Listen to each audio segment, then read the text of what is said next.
تخيل بتتفرج على فيلم على اعتبار انه رومانسي يطلع مش رومانسي، وناس بني ادمين بياكلوا بني ادمين. ده باختصار الفيلم.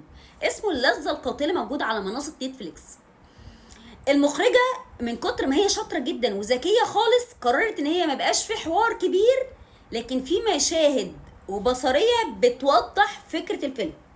من اخطر المشاهد اللي في الفيلم مش ان الناس دي بتاكل البني ادمين، لا، البنت بتقول للراجل باختصار ان انتوا قليلين، على اعتبار ان هم من اليت القوم، من ناس اغنياء جدا جدا في عائلات ارستقراطيه، ومن عائلات كادحه جدا، هي البنت بتنحدر من عائله بسيطه يعني.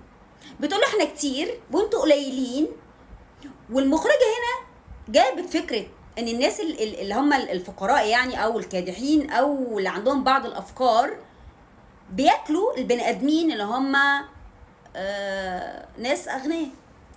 ده باختصار الفيلم. تخيل الفيلم، تتفرج على الفيلم ناس بني ادمين بياكلوا بني ادمين، يعني هو ده الاطار بتاع الفيلم.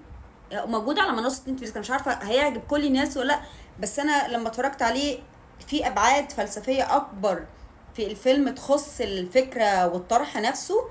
لكن في النهايه بيتكلم ان فرنسا، لا، زي بلاد ناميه كتير جدا عندهم مشاكل في البطاله والاجور وحاجات كتير جدا. سلام.